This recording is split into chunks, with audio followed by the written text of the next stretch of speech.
putter designs have emerged over the last 100 years in many forms, and therefore choosing one is quite difficult. There's a lot to choose from.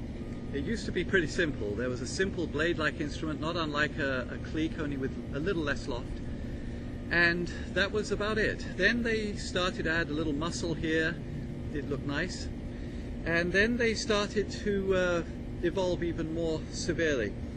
The principal early evolution that was met with some horror by a great number of the purists in the game was that they put the shaft in the middle of the head. The Schenectady putter started this about 100 years ago. It was thought to be cheating. In fact, the rules of golf to this day preserve all other clubs in the bag from making that adjustment. They jealously guard that feature that the shaft enter the neck of the club. But with the putter, it's now considered acceptable that the shaft enter here. What that does is move the percussive center nearer to the visual center. The visual center is obviously somewhere in the middle of the head, and they often put a dot or a line or a triangle there. But the percussive center, or as is commonly called the sweet spot, is nearer the neck on a shaft like this that enters the neck of the head. It's here. And the best way to test it is to dangle the club and tap the face. Wherever it doesn't spin is the real percussive center. It's quite dramatically nearer the neck, as you can see on this one. So putting the shaft in the middle made that a little more match, the percussive center with the visual center, and people found that helpful. Then they migrated a little bit with this design to something a little more elaborate by adding a flange on the bottom. This lowered the center of gravity, allowed it to de-loft the club slightly, and put a gooseneck in the neck to put the hand slightly ahead. Many champions use this design, like Gary Player, Jack Nicklaus and Arnold Palmer, wonderful golfers who putted brilliantly with this design. Now with the center shafted putter, a further evolution with Ray Cook's fine products, as popularized by Billy Casper, another great putter of the same era. They had lines incised onto the top of the club to make aiming correctly, and that's very valuable because aim ends up being one of the prime criteria by which you choose your putter. The length varies 35, 34, 33, and the grip size may change a little, although they now quite carefully limit how much you can shape these. No more paddle grips wide, pistol grips very deep. It's got to be generally symmetrical and mostly round.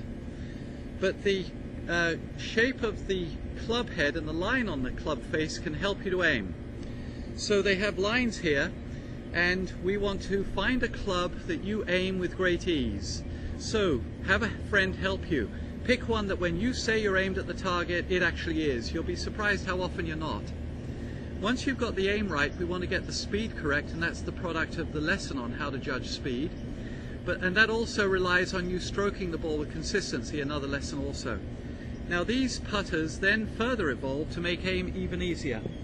A classic example are these ones with the white marks that look like a golf ball. Your ball and these two row up in a way that makes aiming very easy, but the problem is this: that centers the weight of the club down the middle. If you happen to hit off center, it will spin badly and hit you weak and to the right. So if you hit in the center, this is beneficial. If you don't hit always in the center, not the choice for you. In fact, a better choice is something that predated it, which is the fine products designed by Carsten Solheim of Ping. He started about 40 years ago to come up with a design like this, which is still the gold standard. You have an elongated club with an easy sight line, and the weight of the club both low to get top spin and also out at the extremities to avoid any off-center hit from deflecting the ball. So still the gold standard, easy enough to aim, but more resistant against an off-center hit. And then the other feature that's come along as a result of center shafted is what is called face balanced. Most putters, when you hang them across your hand like this, will hang with the toe down, suggesting that the toe is heavier than the heel. That means that the club will tend to want to flap as you swing it. Now a club designed like this, which is face balanced, level when you rest it across your hand, will only flap if you flap it. So in fact it preserves you from that danger somewhat more than a regular putter. So good luck on choosing a putter. Pick one that you like the look and the feel of, and one that you find, with the help from your friend, is aimed correctly when you think it is. And then after that, it's learning how to strike the ball in the middle and judge speed.